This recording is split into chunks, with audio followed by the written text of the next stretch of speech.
We're calling this 18th century joinery. We don't have that much time. Really want to talk about what I guess if we're going to be very English, we'd call housing joints. So dados and sliding dovetails, things like that. But then also what you put in the dado and sliding dovetail when you're doing carcass work, right? Is it a web frame or a full depth dust board and so forth? And so I just, preparing for this, took the first 5 pieces that I thought of and came up with 8 different ways they fill dados and sliding dovetails. And so I'll show you those. Some of them are a little weird, some of them are sort of typical. But I really want to just concentrate too on it's basic skills and fairly basic kit of tools, though I want to begin with what's probably the easiest way to cut a dado, and it's with a dado plane. Out of curiosity, how many of you have dado planes? Okay, a handful. How many of you use your dado planes? Okay, what I expected, a good bit fewer people actually use these. So I don't want to dwell on this, but I do want to show it to you.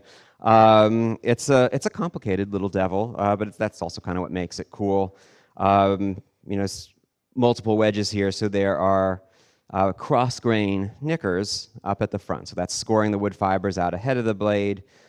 Dado blade usually skewed, right? So it cuts a little bit more cleanly across the grain. And then typically you'll have a depth stop there. This one's metal. Sometimes it's just a friction fit piece of wood. It's a plane that you need to use with a guide. Everything else I do today, we were like, we're not going to use a guide. We're just going to go freehand. But I've seen on some antiques that they just take a board and nailed it on the inside of the case temporarily as a guide and planed away and counted on nobody looking on the inside of the piece with a flashlight 270 years later, right? But that's what I do. But yeah, and I'm sure if they clamped a guide batten down, you wouldn't tell.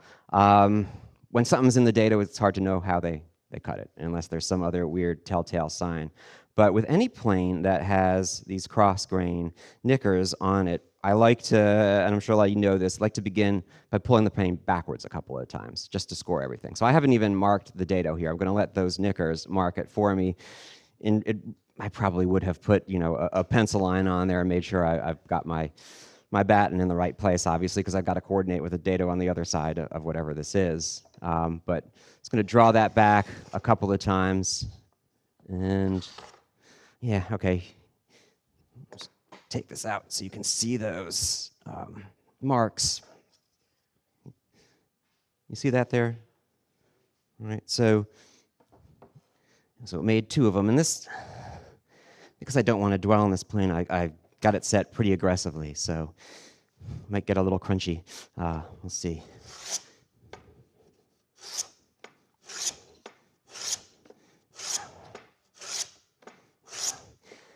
You don't want to be precious with this unless you have a really squirrely wood. As long as your top surface is pretty clean, you're good. It's kind of like plowing a groove. Often, not always, but often the bottom isn't, super critical.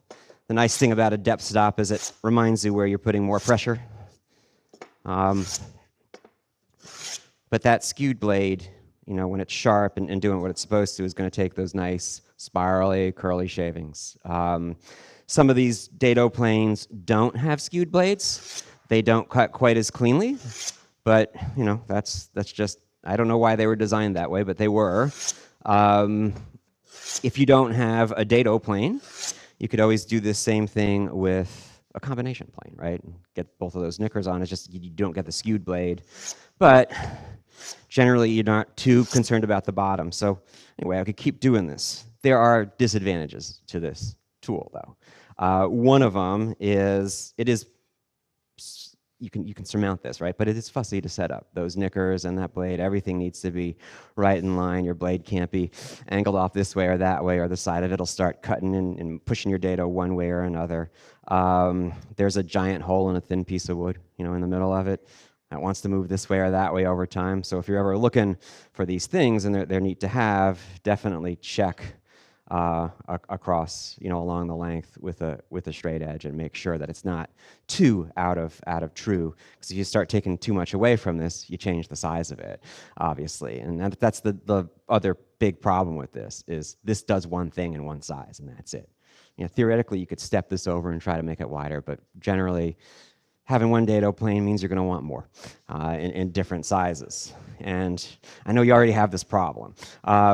The other problem that I have sometimes with dado planes and just doing very strict period work is, and historians, maybe they've changed their mind, but it used to be that the thinking was you really don't start to see these showing up until about the 1750s.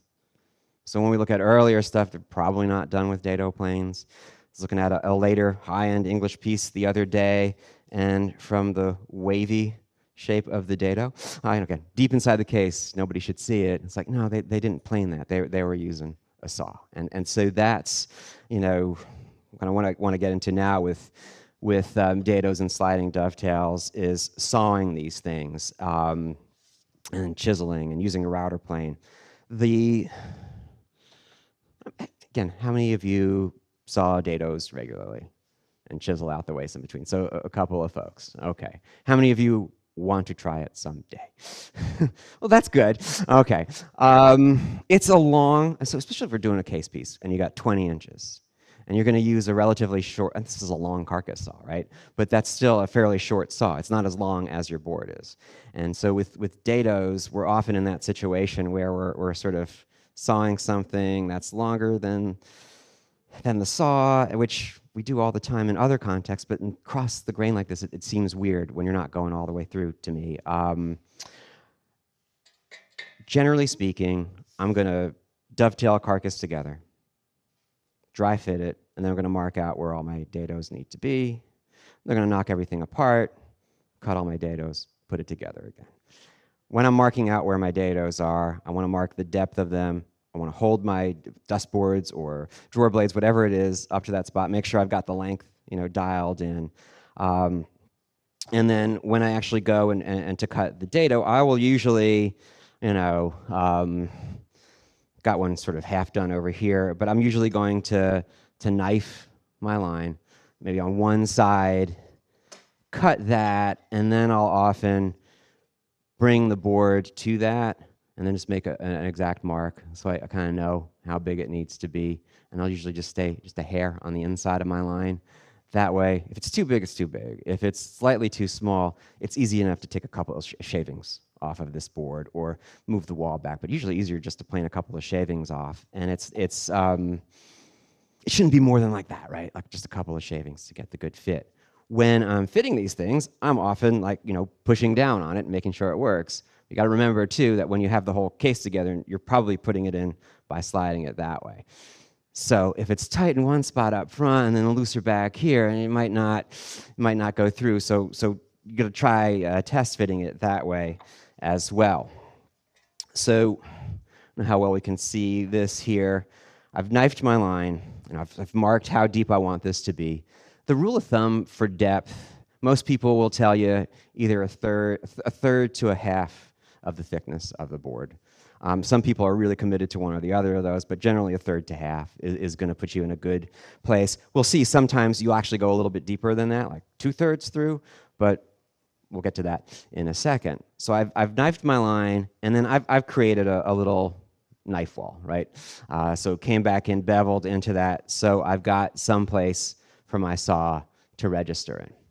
A lot of people, and there's nothing wrong with this, a lot of people will, like I did with the dado plane, clamp a guide block down and then saw from that. My former boss, Mac Headley, some of you may know who he was or is, a great period furniture maker. He was so jig averse. I remember one time talking about to one of my fellow apprentices years ago, like, oh, we should make a knife line, there, so we get a really clean cut. And he's like, just solder your line. I was like, great lesson. Okay, challenge accepted. With this long cut and no guide, I don't want to just bury the whole saw in there and start going. It's too hard for the saw to buckle out this way or that way.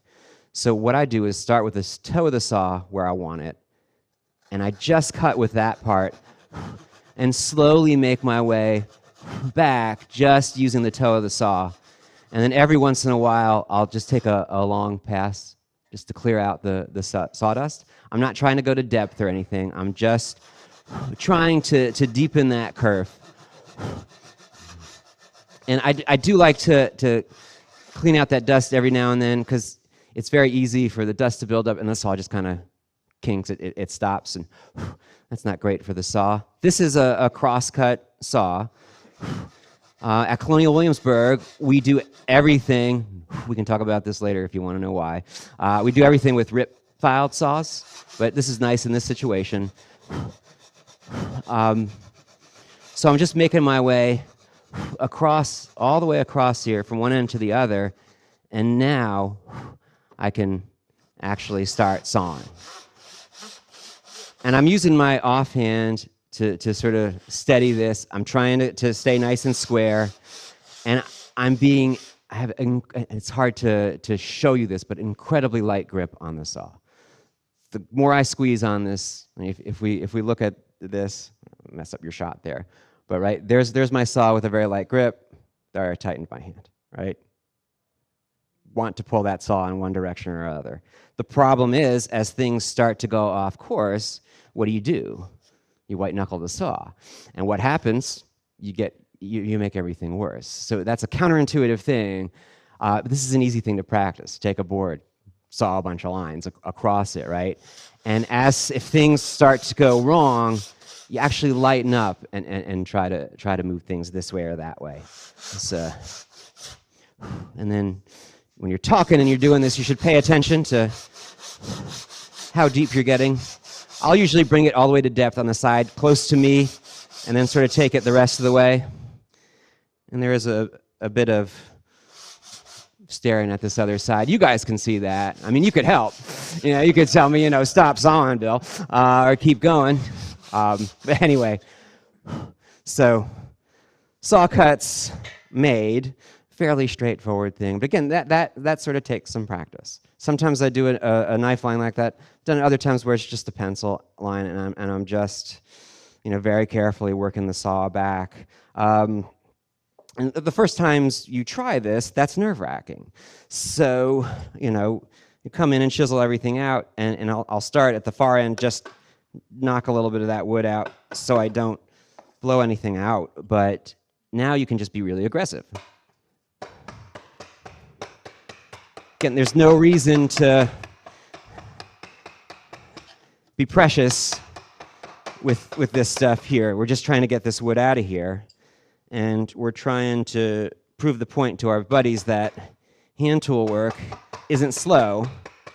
It's slower than other things, but we can still be incredibly efficient with this, and that's usually by having the right attitude at the right time. When do I need to be precious? When can I go a little crazy? When do I need to slow back down again? So when you're chiseling, it's nice to have a chisel that's just a hair narrower than the dado you're trying to cut. If it's spot on, it's too easy to kick it this way or that way, and then you catch some grain here and you start tearing stuff out. Some woods are much more notorious for doing that than others. I'll usually then come in and at least just clean up a little bit more. So I was doing that real aggressive knocking with the bevel down. And here, just bevel up. I might pare a little bit, but then really turn things over to a router plane. And so I've got a string of dados to cut on a case piece. I'll do all the sawing and chiseling and then come in with the router and usually do each one that way.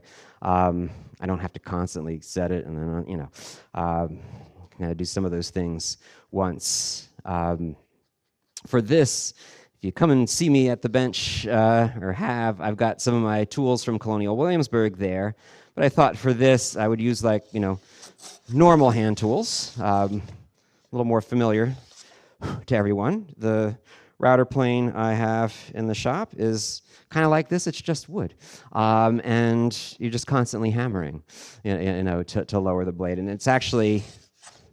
Honestly, it's a little bit faster than unlocking one thing and making a couple of turns and so forth, though this is hardly slow. And some router planes The famous sort of old woman's tooth router. Very, very mean person came up with that name at some point in history. I don't know what their grandmother did to them, but they often it's just a block of wood with a hole in it, and then you'd use plow plane irons, and so you have a variety of sizes. But anyway, you know, cleaning that up, and it's that simple ultimately, right? It's saw, chisel, use the router plane, and then check and make sure this thing actually fits. And here, it's just a little bit snug. All right, so what do you do? Anybody have a side rabbet plane? Yeah, okay, some of you do. So there's a side rabbet plane which will come in and cut the wall of this data, right? Yeah, there is, in theory. There's 18th century versions of those, wooden-bodied versions of. There are a variety of modern, versions of those as well that different companies still make. But what I often do is I just often come in with a chisel, and usually I can tell, like, okay, I was just a little inside from my knife line. You guys might not be able to see this here, but can fairly quickly make some paring cuts to clean that out, and then I'll just, okay, see that's starting to go in now, right? I always debate about this. Do I just saw right on the line, get it right away? I don't know. Some days I'm feeling, yeah, but often it's just going to leave that knife line, and that way I've got something very definite to put that chisel in, and just make a little cut and go down the line. It's not too bad. But again, those side rabbet planes, again, beautiful idea in theory. Kind of zip it. They're tough things and doing a tough job. Yeah, I mean that's another thing. And in some cases, you want everything to look great on the front edge, but yeah, this is in other things you just bevel that off a little bit and get it to fit in there. So where are we going to use a dado in a case piece? There's so many different ways to go about it, but what I'm showing here, the most basic things is, and I'm just using poplar, but pretending that's my primary wood and using some white pine back of that, your primary wood up front, the rest of if it's a full depth dustboard or something like that, the rest of it's some secondary wood. You just need the front edge to look good, and you've got your dado with your shelf, and it's going off here, and hopefully everything's square and so forth. Not everybody wants to see that though, on the outside face. So the next way to go about this is with a stopped dado, right? But a stopped dado, all of a sudden, it takes the dado plane out of the running, unless you do weird things. That plane wants to go all the way through. So we're going to have to do some sawing and chisel work there. Put that in a second. So if we come back over here, I'm not going to cut the whole. Once we make the initial saw cuts, everything else is the same. Chisel out the waist. Use the router to even up the bottom. But if we're going to cut a stopped dado here, what I'll generally do is, got everything laid out. This would be the front of the piece, right? So I want my stop up here. I don't know, maybe it's a half inch or so back from the leading edge. And I'm going to approach this almost like I'm cutting a dovetail. So kind of chisel down and then make a relief cut. I'll do that on both sides. And I'm going to do this to depth or close enough to it. Doesn't need to be spot on. If it's a little deeper, it's probably not the end of the world. If it's a little too shallow, also that'll be okay. But what I need to do, of course, is create a space for my saw to move in. Right? I can't just plunge cut with a handsaw in the middle of that. So I'm just going down and over. If you could use like a Forstner bit and drill some of this out. All my 18th century sorts of bits don't like holes that shallow. Not all of them, but most of them. And so this ends up just being the easier way to do it. And again, we're just going to get that started. Pair that back to its its lines. So just like, those basic things of cutting a regular dovetail, I want to account for the chisel creep, right? So chisel that starting point, and then it's the same thing, just more of a pain in the neck. Start my saw with the toe in that open spot down at the end, and slowly bring it towards me, and the dust sort of ends up piling up in that little socket I cut. By the way, if I try to bring the saw down too early, one of the things that happens is the back end tends to fishtail. Like, I know that I have a tendency to pull in with the saw. So I really try to keep that toe down.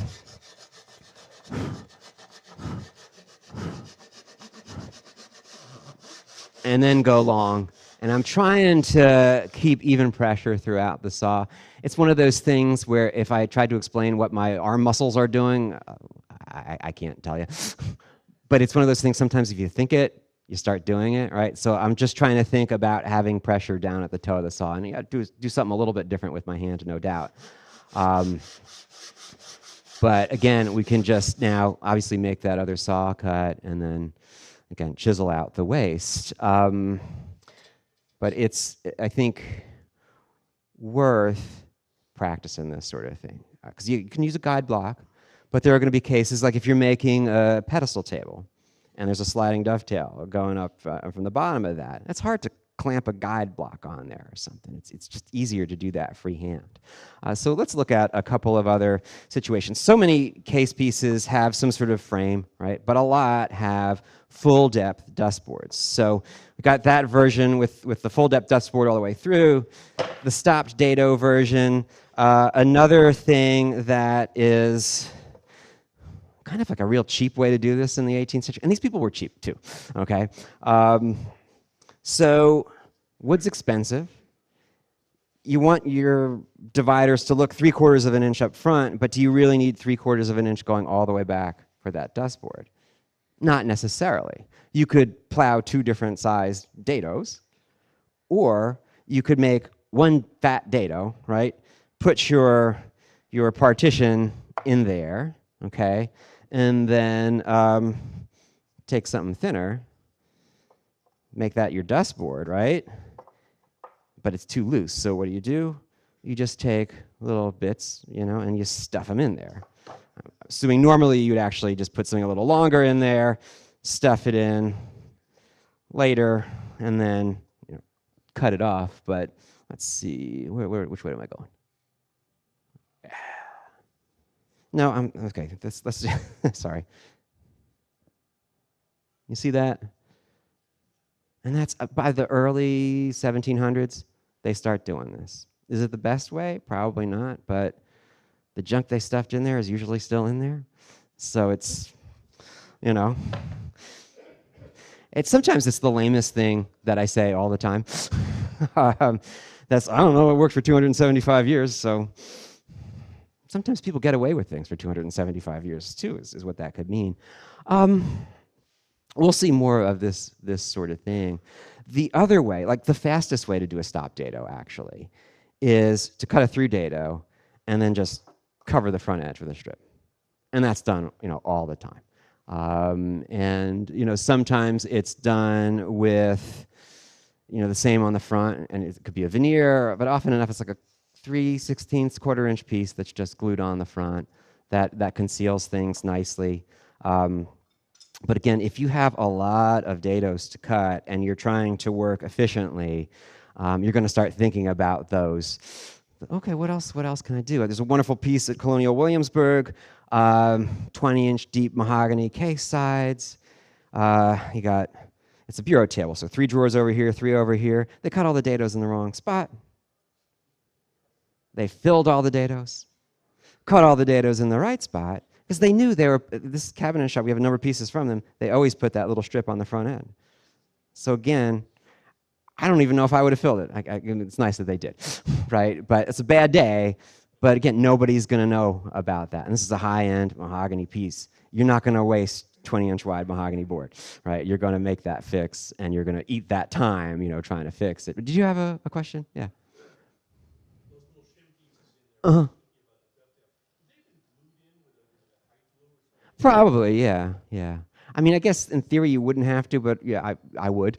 And the ones that I've seen, the grain is running sympathetic too. I don't think it's going to be much of an issue, but it's just nice to know. But if you really want to lock things together, a sliding dovetail is often the way to do it. Some pieces aren't going to have every partition with a sliding dovetail. Some will.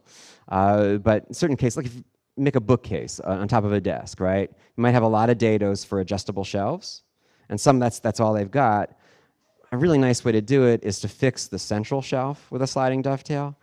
That just keeps the case sides want to bulge out, over time. So that'll keep everything locked up nice and snug, and then you can have things move around it. And you'll never have the right height book, but that's another story.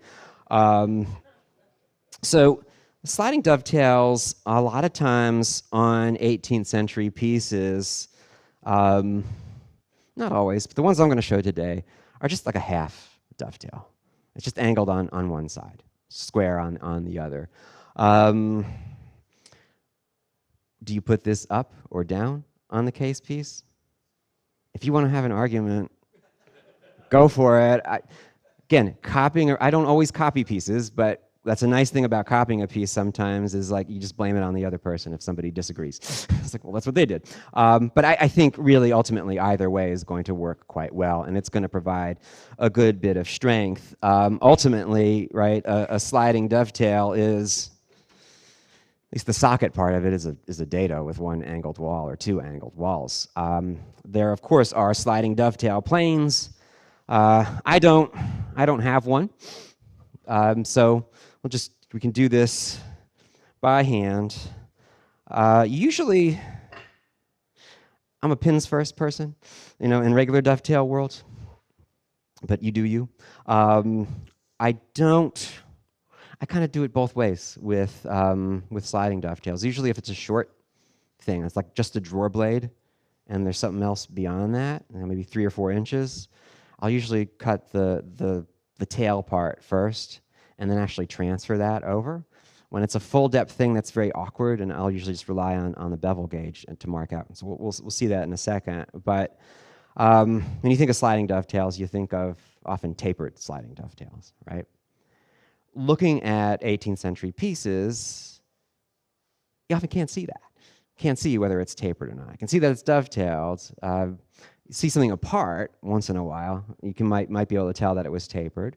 There's a few times where I've been able to sort of measure it. Maybe it's exposed on both the front and the back of the piece, and the backboards aren't on, and you can tell, oh, okay, the back's a little bit smaller, but was it really tapered, or did they just do one thing that I'll show where it's just like you just make the back end of it just a hair smaller, but still something that's going to fit well. The angle of the joint, I usually just eyeball that. I put it in set my bevel gauge to something that looks about right. I measured it the other day. It's like a 1-to-4 ratio, steeper than a typical dovetail. You want a little more grip there. So I'm going to start this with the tail part and mark. I need to know how deep I want this to be. Set that in my cutting gauge and not use it upside down, but really scribe that definite, good, crisp shoulder. Carry it down the edges, just at least a little bit, and then keep that locked in because I'm going to need that again to mark the socket that I need to cut later, right? So how deep do you want this? Is it a third? Probably you want it deeper than a third when it's a sliding dovetail. So maybe it's half. If you're just doing a sliding dovetail in the front a little bit, I'll a lot of times see those be about 2/3 deep in the thing. And since it's, if it's a 20-inch wide case piece and that's just 3 inches at the front, that's that deep, it's not really going to be a structural concern there. So mark that depth, and then I like to run the bevel gauge on the socket lengthwise like that. It's just easier to do it this way than to try to hold that on the end, right? But what I'll do is kind of mark that on a scrap of wood. So like put that there, make sure that I got a nice square edge, mark that angle like that, and then if I want to use it the other way, I can always reset it that way. That makes sense? So just make yourself on a scrap of wood, that square, a little guide for this. Let's see. Usually don't cut these things in wood this short. I guess sometimes you do. And again, they regularly, you'll see a full tail, but a lot of the stuff that I've been doing lately, at least, it's just a half dovetail. And so I again created a knife wall there, and I'm just going to make this crosscut kind of same as the dado. And I want to cut the shoulder of this. It's such a shallow cut that I usually do it with a saw, but you could fairly quickly chisel down to this depth too. And I just want to make sure that everything is looking nice and even. And then I will chisel the slope in place. Again, you could make a guide block. It's the right thickness. Put it on your bench and use that to chisel. But the way I'm looking at this is it's an incredibly short distance, right? I know where the bottom is. I just defined that with my saw. I want to be really careful to stop my saw in the right spot. And I know where the top is, and in this case, it's just the edge of the board. Sometimes it'll be a hair below that. I might have a marking gauge line there. And I'm going to start by just removing some of this waste. But otherwise, I'm going to chisel to connect these 2 points. So let's see if we can do this well. So I'm going to bring just like half of the chisel onto the board and pare this down to my line. Okay? And now I'm going to walk the chisel in just a little bit, and I'm going to try to ride it on the part that I just cut and use that to guide the chisel and the rest of the cut.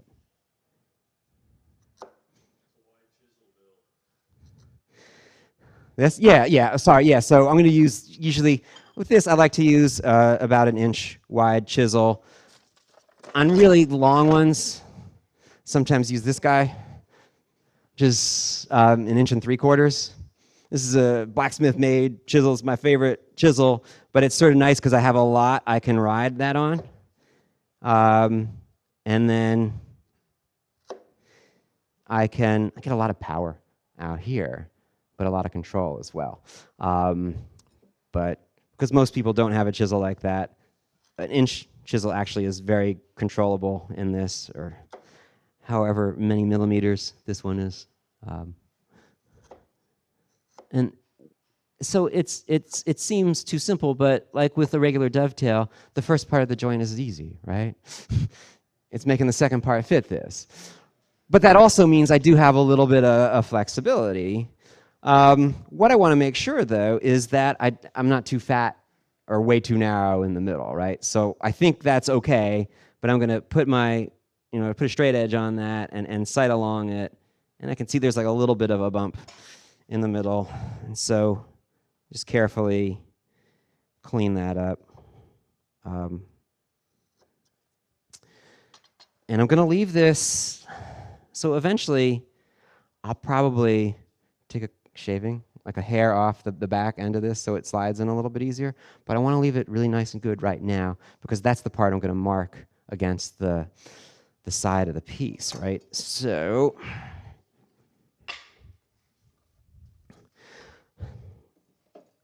often, I should just working on a desk right now. There's so much space in the interior. It's got like these drawer blades that are sliding dovetailed like that into the front of it. I actually had the whole thing glued up and did everything just inside the case piece because there was so much room inside there. Like the bottom drawer was far enough away from the bottom of the case. And what was nice about that is everything together, I could take my dust board or the drill blade with the sliding dovetail on both ends, hold it exactly in place, make sure the length was spot on, and just mark directly from there, which was pretty nice. So what I'll do here is mark my depth. So our sliding dovetail is going to be like, let's see. It's going to be right there. So I'll mark the depth of that with that cutting gauge, having kept that mark in the same spot, or kept the knife in the same spot on that. And let's see, I need to, usually like to, even though I could trace this out, I'll drop a square line down from that.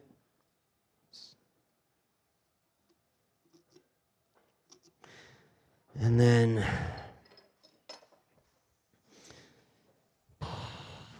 okay. I don't know, I usually like to use an awl for, oh, okay, I was going to do this the other way around. No, yeah, okay. So hold my piece up against that carefully, and I know you guys can't see it, but I'll show you in a second. And I'm just marking this out.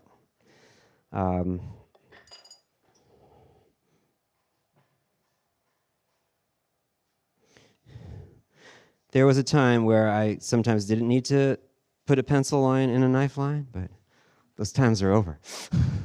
It's directly related to the beard getting grayer and grayer and whiter and grayer and whiter. So that's where I'm going for here. And now I will square this line across there. And we've got a stopped cut here, but there's basically two ways to do this. One is do a stop cut kind of like I showed before, where you're chiseling a little pocket. The other way to do it, and like this, where that sliding dovetail is just coming in from the front edge, is you just saw it, and you make your saw cuts a little bit deeper, and it's hidden on the inside of the piece. Whoops, and so it shouldn't really matter. So where's my saw? Right there. I'm gonna saw my, now here I am, what can I see well? I can see this edge really well. So I want to saw to depth, both the square part and the slope spot, to these lines that I can see really well. I'm gonna pay attention across and down, right? And if I'm happy with that, now I'll bring the saw up and slowly bring that across, and I'm sawing beyond where it stops. It's kind of like if you ever saw beyond the baseline of a dovetail in like a half-blind dovetail situation. This is sort of that idea, and I definitely saw it a little on the wrong side of my line. But now I've got to do the hard part, which is that angled cut, right? And I find when I dovetail normally, I usually angle the tailboard, so I'm always making a straight cut. And I used to be embarrassed by that, and I'm not anymore. It's like, whatever, give me a break. I've heard people say, well, it's inefficient. It's like, really? That's what it takes, right? So, yeah, if efficiency is the goal, you can work for IKEA, and it'll be great. So I'm going to, and again, it's hard for you to see. I'm going to use my thumb to get that in the right spot. I'm going to really focus on just following the slope of the dovetail, okay? And that's then sawing a little bit in, but I just want to do a little bit. And now I want to use that kind of like with a chisel to try to guide the saw the rest of the way. And it's one of these things, again, that the shadows are tough here. It's one of those things where if you have a lighter cut or lighter grip on the saw, it's easier to live up to that cliche where you're letting the saw do the work, right? Because saw doing the work is about muscling through wood, but it's also being accurate. The saw wants to cut a straight line, right? And so I just want to be careful not to eat into that initial cut. And here I'm just sort of angling up, and so putting more pressure on the back end of that.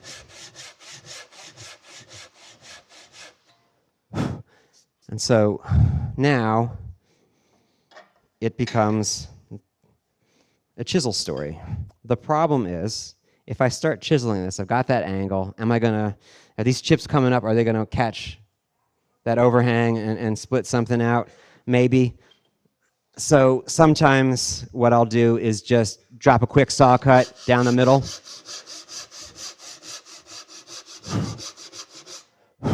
Doesn't have to be straight, but it just kind of relieves some of that pressure. All right, and so, well, let's see, I'll put a little cut basically where this is going to stop. I'll be a little bit lighter at first.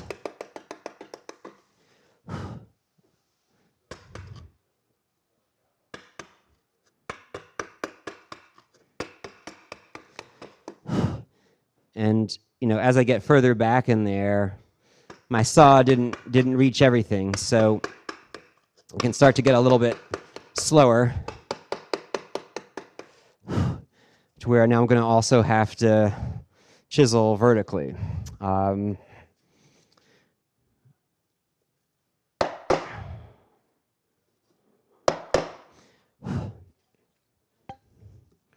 So try to find that angle and just kind of keep riding that angle and bringing that in. I remember watching or seeing Roy Underhill somewhere years ago, and he sort of rolled his eyes when he said this, but the idea of a self-jigging tool, that's basically what we're looking at here, right? Is how can you take advantage of the tool to help guide your work, right? The flat or pretty flat back of a chisel can be counted on. So that initial cut, now I use just part of the chisel to cut and then ride the other part of the chisel on that first cut and so forth. Cut a little bit with a saw and then use that to try to guide the saw the rest of the way, right? But again, that all takes practice, learning how to trust yourself to trust the tool. You got to get the tools in shape where you can trust them, but this is kind of fun stuff to practice. I mean, it doesn't take a tremendous amount of wood. But where am I here? Just get some more wood out of this.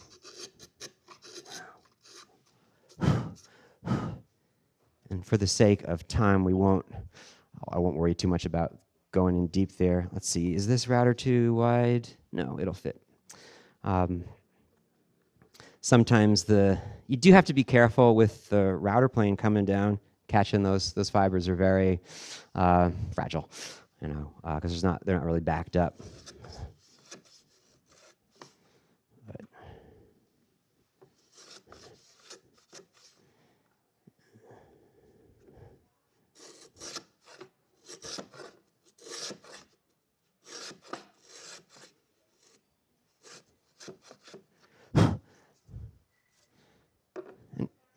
Okay, normally I would.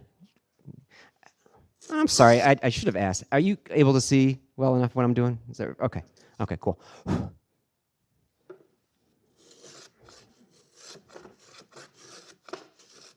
All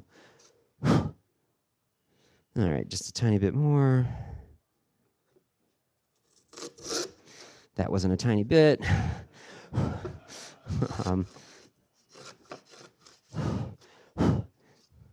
This is one of the things I need to work on, is when I do a presentation, for whatever reason, I'm focused on the presentation, and I develop all these bad habits that I don't normally have as a woodworker.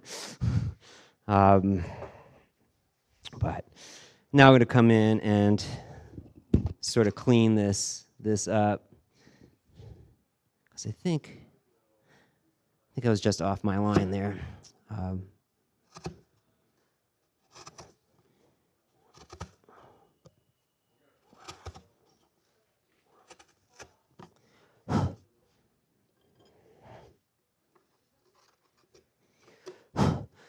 All right, and let's see if this is even close.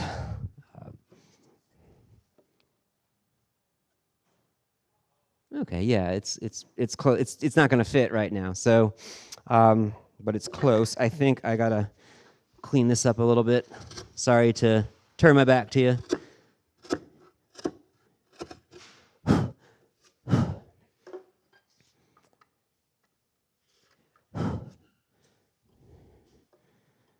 Also, all right. Okay, so what I'm going to do now is just kind of ease a little bit off of the back side of this.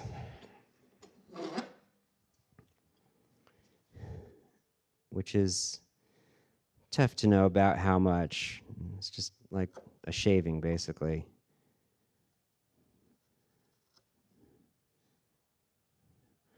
This is just kind of like a fake way of doing a tapered sliding dovetail. But I think if you don't do this, and then once you get glue involved in the picture, I've gotten stuck before. You know, especially using hide glue and setting up really quickly. That's a bad day, because you're hitting this thing in from both sides and it's wanting to get stuck anyway.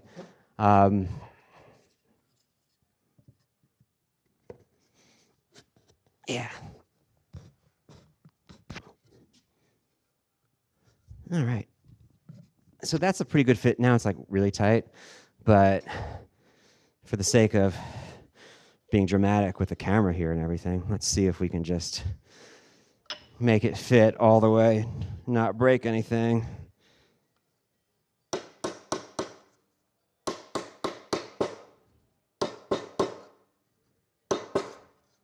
Okay, that's not bad, right? It's a little open at the bottom. That was that big crunchy router cut, I think. If that happens, I mean, that's not bad at all. You can just adjust the shoulder on the top of the dovetail maybe a little bit and just get that dialed in a little bit better. Yeah. This is tight, right? This is. I'm happy with that, right? Are you all happy with that? Thank you. So yeah, but if this is exposed on the outside, you want it looking nice and neat. So yeah, but the bottom of the dado or the dovetail there isn't really doing anything for me. It's the shape of the side, and that's a good fit. But you saw how I was able to push it in most of the way. I want to be able to hammer it the last little bit. In real life, I might just ease it up just a touch more than what it was here, but not really too much more. I don't know, how much time do we have left here? Just a few minutes. 15 minutes? Okay. So I want to show you some cases where we use sliding dovetails. So one way to do this is actually to combine the sliding dovetail with a dado to where I've got my sliding dovetail up front, right? And then there's a slightly narrower dado in the back. So kind of like that stuff in it option. I can get a thinner dustboard, but a thicker drawer blade up front. It's the right one, yeah. So, and then, put a thinner bit of pine or whatever in there. I've seen this with like a tongue and groove between the dustboard and the drawer blade. Sometimes I've seen them glued. I've seen them glued together and then tiny little glue blocks put in underneath. It's probably overkill, but it's cute. It's cool. Kind of cute. What I'm doing on this 1750s desk I'm making now, which is, so I made those overcuts, right? And again, some people are going to be bothered by that, and that's I get it. No one's going to see them because I'm going to put my drawer blade in there, right? And then cross grain runner got nailed in on the inside beyond that. The sort of the really great, maybe it's a little fussy, but kind of modern way of thinking about the anatomy of a case piece is to have what we call a web frame, right? You get your dados or whatever, and there's a mortise and tenon frame in there, and you're allowing for wood movement. All of these things where the grain is running sympathetic to the side are theoretically allowing for wood movement, right? Just like the dovetails on the outside. By nailing in ooh, that's loud. This cross grain runner, saving myself a lot of time, saving a lot of wood. Am I allowing for movement? Well, the best way to do this nowadays, or they could do it then too, would you screw that and have elongated screw holes, and that will work perfectly well for this. With nailing it on, the hope is that as the sides of the case swell and shrink, the nails will flex a little bit. I use these pretty beefy nails here because on the original that I'm copying, where the case sides did crack, or actually they failed on the glue joint on both sides. So I don't know if is that because they nailed the runners on, or was it a bad glue job, or did, somebody put it in a damp basement for 2 generations. I don't know. But you can also kind of elongate the nail hole a little bit too, and just as long as the head of the nail is clamping that down, it should be good. You could also combine this idea with a dado.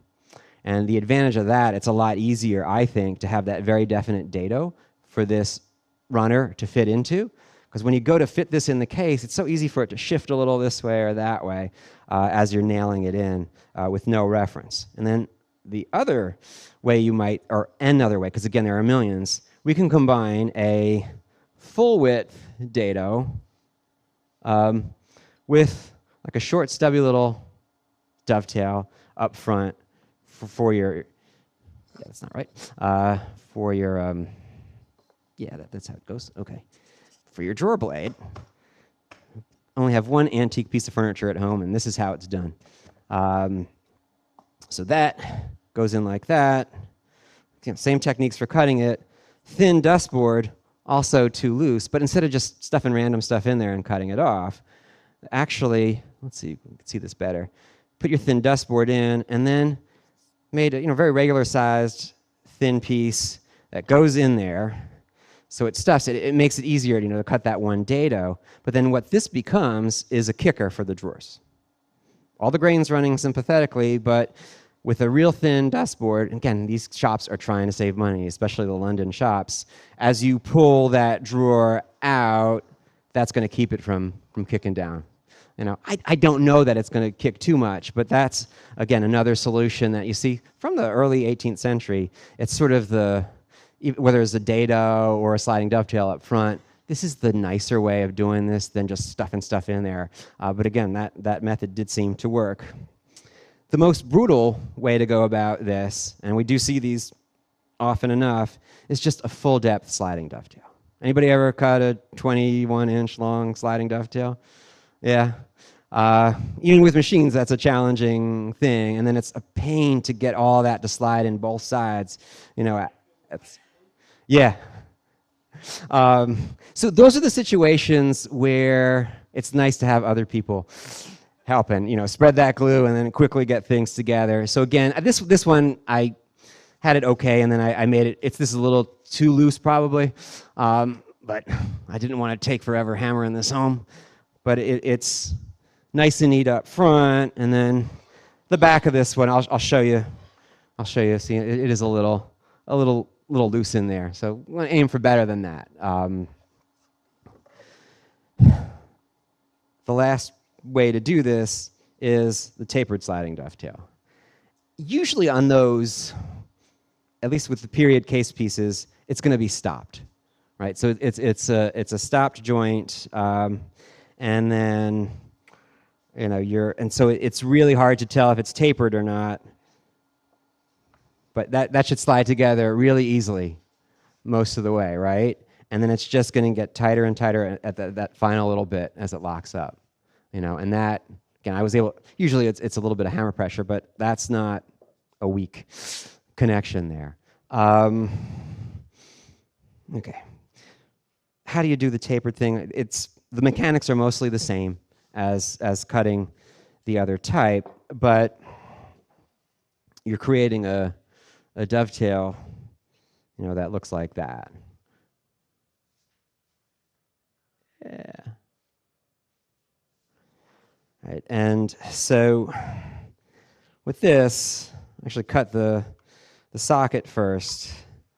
I will lay out how wide everything needs to be by pencil. Like how thick is that piece of wood? Lay that out by pencil. Draw out the angle on the wide side. make a mark where that is, and then pick a number. I mean, you don't want to taper this down to nothing. Generally, in something in the 10 to 20 inch range, where you got that length for the joint, maybe you taper it in like 3/16 of an inch or something. That should be plenty. And then I can, knife that angle in there, make those same sorts of saw cuts. For the other part of the joint, let's kind of have this somewhat laid out over here. We're sort of flying through this stuff. Let's see if we have time to try to cut this real quick. So I've got my angle laid out. I've got my depth marked. I marked the angle over here, and I know I want it to come to this point right there. So it's got to go from there to there. I can put a straight edge to connect those 2 points. It's always a bit of a pain to hold a straight edge like that, but you know what? I'm going to make a pencil line.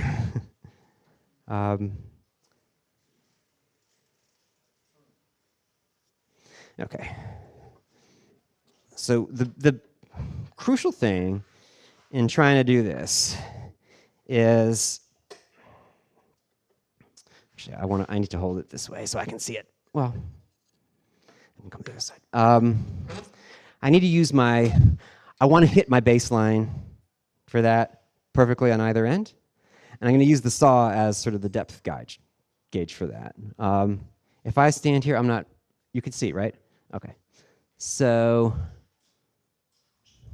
again, I can start this from the far end and bring it towards me like I was earlier. Whoops. It's so shallow at the front, I'm just barely cutting into it. But now what I want to do is, in theory, if my sawtooth line bottoms out there and bottoms out here simultaneously, I know I have a really straight line, right? If it only hits one and then the other like that, I know it's high in the middle. I want to get that perfect and kind of use this as a straight edge to say, yeah, that's a really nice line. Because if I get a good, nice line there, it's going to help guide the work when I'm chiseling. So usually what I'll do is kind of saw the depth on either end and then try to connect the dots.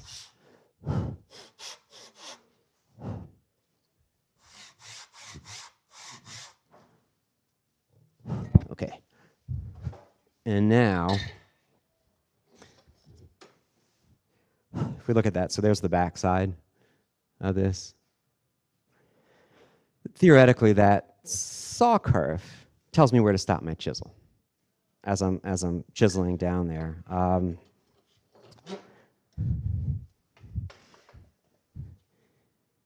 You can also, for really long ones like this, you could use, Charles Hayward writes about using a rabbit plane to kind of create a ramp there and then come in and hit the angle, just to remove a lot of the waste.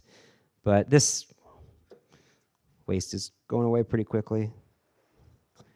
But yeah, generally I would just kind of make some relief cuts here first. And then this is a really aggressively angled one. Could certainly also chisel across the grain at this point just to remove some material.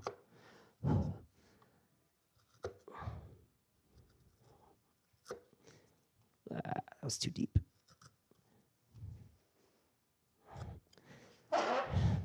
Generally like to sit when I'm doing this so I can see all my lines.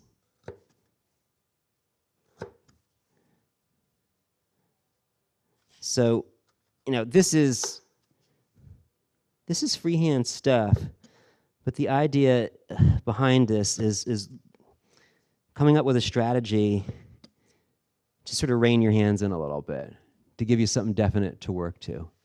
And when is a distance not too great to sort of confidently chisel, to connect 2 points.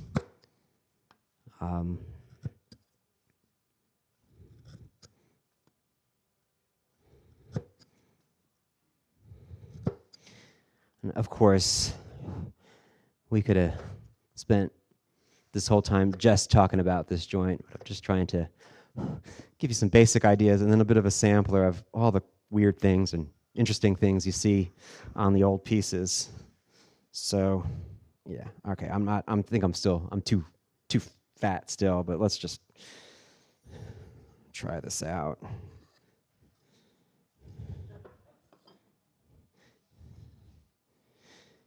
Yeah, okay.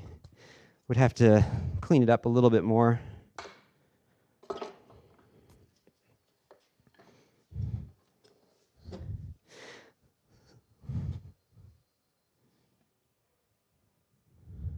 So again, the other way to do this, entirely by hand without a specialized plane, would just be to have a guide block. And there is absolutely nothing wrong with doing that. I've just always been encouraged not to do it that way, and I find it works quite well. What do you all think? Is this like a stupid idea, or is this it's going to work? Yeah. It's, I think, one of the most, there were two things to me that made me feel like I was starting to know what I was doing. And one was getting confident cutting a straight line, like where I wasn't going to worry about that every time, right? And the other was learning how to do anything with a chisel, But it's really not just about pushing a chisel. It's how can I make a step one? Is there a step one I can follow that'll make step two easier and so forth, rather than just chiseling this all away? So, is there an inherent guide system built in some of these dirt simple tools? And there generally is, and it's something to think about. In the 18th century, a large handsaw would probably be your most expensive tool because all the spring steel in there was really expensive. Why was that saw blade so wide? To help make you make a cut that is straight, right? So you're obviously other Europeans that had their frame saws and everything are going to say different things. Oh, I made the angle wrong on this. Okay, yeah, I marked the wrong angle before you all came in. So that's not what you want. Ugh. Well, that's a shadow. That's not a gap. Right? It's a shadow. Yeah, it's a really fat pencil. All right, well, that's embarrassing. But the basic idea was there, right? It actually, if this happened on a real wide thing, I'd probably just shim that out, because that is a strong joint. The other thing you have to, of course, think about, which I've been ignoring because we don't have another side and so forth, is this thing square? And I can see that it's not, right? So can I bring this over? Maybe a little bit. But if that happens, all is not lost yet, all right? What I can do probably on this is clean up that vertical wall a little bit and bring this over some. I do run the risk of loosening things up too much. But with a sliding dovetail, you do have a little bit of grace. The other thing is what I should have done, okay, is checked that vertical wall before I went ahead and started chiseling the tail. After I clean this up, go in and check that. And a nice way to actually check it is with I've got just a nice square little block of wood. I can slide that in there and just put a square up to it and kind of get a sense of that. But I think that's probably the end of what I've got to say. If you have any questions, let me know. I don't know if we have time for that, or certainly find me later today too. Yeah. Okay, so I don't think there's any big structural advantage. It's if you don't taper it, it can be really hard to get it together. So it's to make, at least my understanding and my experience, it makes your life a lot easier during a glue up. And again, we'll see them on old pieces. Obviously, it's a technique that's used today too, but it can be hard to tell if it's there or not unless you take something apart. But yeah, it does make the ease of assembly so much greater, but still you end up with something that is incredibly strong from one end to the other.